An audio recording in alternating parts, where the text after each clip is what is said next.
to Inside Ambition. I'm Alexandra George, and today I'm talking to Ameen Mrad. He's a rising second year student, and he's the current vice president of ISU. Hi, Ameen, how are you? Hi, I'm fine. How about you? I'm good. Thank you so much for agreeing to be on our show. There's been a lot going on for our international student community at Drexel and international students across the states. So, why don't you start by telling our audience a little bit about your story, where you're from, where you're staying? First of all, thank you, Alexandra, for having me. Of course. Actually, I'm an international student from Lebanon. I came here last year in September, and I've been here ever since. At the moment, I'm staying with relatives here in Philadelphia because I wasn't able to go back home due to COVID and the economic crisis and everything going back in like the whole world, actually. So yeah, that's me. I'm a mechanical engineering major. Very nice. So, could you tell us a little bit about why you chose Drexel specifically and why you chose to come to school in the States as opposed to Lebanon? So honestly, I guess that's a thing with all international students that come to the States. Um, we all know that the opportunities here are amazing and we could achieve a lot more in the States than we could anywhere else. So this is, I guess, one of the main options that international students make to come to the States. Um, I personally chose Drexel because of the co-op system, like almost every single student I know at the school. Um, Co-op is a big part of Drexel, and as an engineering major, having good hands-on experience is really important. So choosing Drexel wasn't as hard. Also taking into consideration that almost 12 or 13% of the student body are international students. So like 5,000, almost 5,000 students, international students at Drexel. So yeah, that was also a game changer for me to come to Drexel. And obviously, you're an individual and you can't necessarily speak on behalf of the whole international student community, but what would you say the support has been like from the university as an international student compared to the support that you might have been expecting when you chose to come to school here? Yeah. To be completely honest, when I first came here, I expected a bit more, but as soon as ISSS, the office which takes care of international students, has taken in a new executive director, Mladenka. She has been really working with us and really helping us, and she has honestly helped turn the tables around with ISSS. And personally, as the vice president of ISU, we have been really working with them, and we hopefully will be working even more with them and USGA also, as we have started new initiatives with USGA also. Yes. So USGA is the Undergraduate Student Government Association. And then could you tell our viewers who don't know? I mean, ISSS and ISU are two very separate things, but could you explain the difference between the two and how both offer support for students? So ISSS is the official legal team that works with international students on campus. They mainly work with visa papers, co-op papers, mainly all the legalities that international students have to go through when they come to the US. ISU, which is the International Students Union, is a student organization which has been on campus for a while and has restarted working for the past 2 years. What we mainly do is we're a support system for international students from everywhere, and we advocate for international students. We're sort of the liaison between international students and the administration. How this happens, we have three committees: the administration and advocacy committee, management, social media committee, and the event planning committee.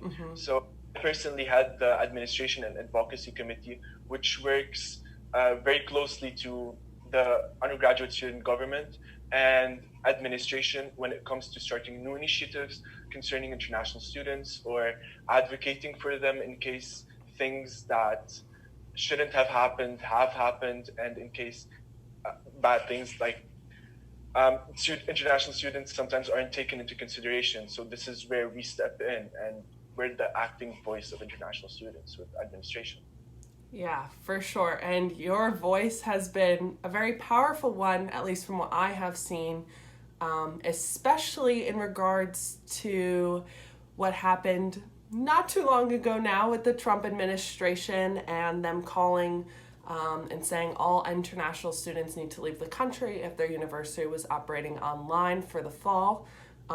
Thankfully, that was repealed, as there was a lot of backlash for many reasons that we did talk about on our show. But could you elaborate a little bit about your experience when you heard that, not only in a leadership position for international students at Drexel, but as an individual?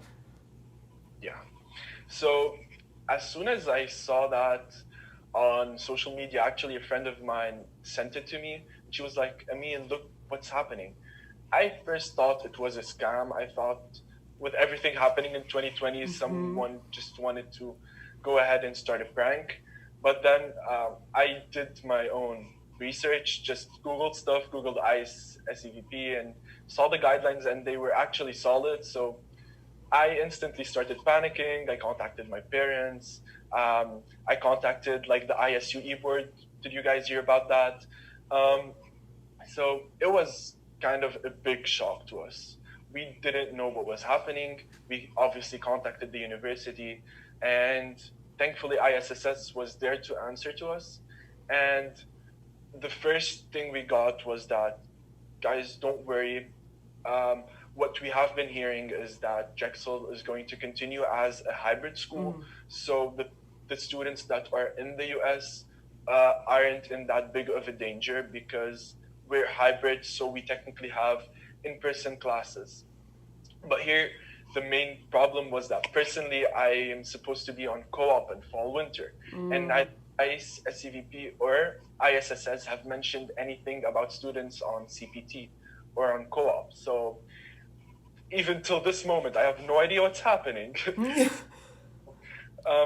Basically, ICE and SCVP haven't been that detailed, didn't send too many details and information concerning these guidances, even after they revoked the guidance. And this is why ISSS hasn't been able to answer all our questions. Like, this is the main problem. They have been in contact with the government, but they haven't been getting all the answers needed for students such as me on co-op, or students who are abroad but have to come back. That's one of the big problems. So personally, the e-board were 6 or 7 people, and only 2 of us are in the States. The rest are all over the world. And trying to talk about them coming back, and at first when the guidance was still running, Drexel said that after Thanksgiving break, we were going to go back online. So students had to go back home. And this is a very big financial burden for international students. Oh, yes. To go back wherever they are, come back to the United States, then after 2 months, go back home. That was like the main issue going on in our heads. And I don't think any international student was not worried. We all were concerned about what was going to happen. And if it doesn't affect us, what's going to happen to our friends? I've personally been contacted by a lot of my American friends, and they were like, what's going to happen? Are you going to get deported? Like, they were concerned. And thankfully, this guideline has been revoked, and we're back. For now. Yeah. To normal.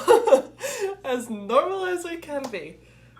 I really appreciate you speaking on that, because I know a lot of students are just upset with the administration and the vague answers we keep getting about hybrid courses in the fall and housing and what everything's going to look like. But the international student population was affected very differently and is still affected very differently. And you guys definitely aren't getting the answers that people need. So thank you for speaking on that.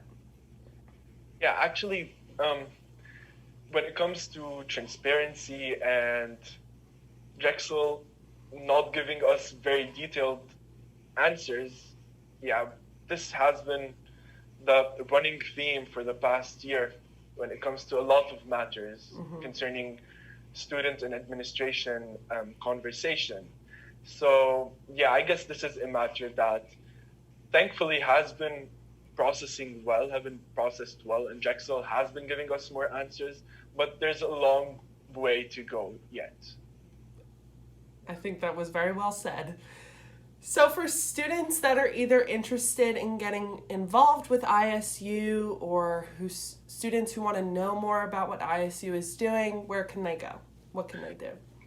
Yeah, okay. So, first of all our events are posted on Dragon Link and on our Instagram page, which is Drexel ISU, as easily as that. And to become involved with Drexel ISU, actually, we have the three committees I talked about earlier. We accept new members into these committees twice every year. So once in the summer quarter and once in the winter quarter. Unfortunately, the window to apply to those committees for the summer quarter passed yesterday. It was the last day. But if anyone is interested, you can definitely email us at isu@drexel.edu or just DM us on our Instagram or Facebook pages, and we'll definitely reply within less than 24 hours. We always have someone ready to reply to people with questions and concerns. And something I'd like to note that ISU isn't exclusively for international students. So even nationals like Americans are allowed to participate and also be part of the e-board if they would want to. Yeah, we're like open to everyone from everywhere. So this is something I wanted to add. Perfect. Well, thank you so much, Ameen, for taking the time to talk with me on our show. I know that a lot of students are going to appreciate what you had to say. Thank you, Alexandra. Of course. If you guys want to see more content like this, make sure you like, comment, and subscribe. And make sure to follow our Instagram at inside_ambition. Thanks for watching. We'll see you soon.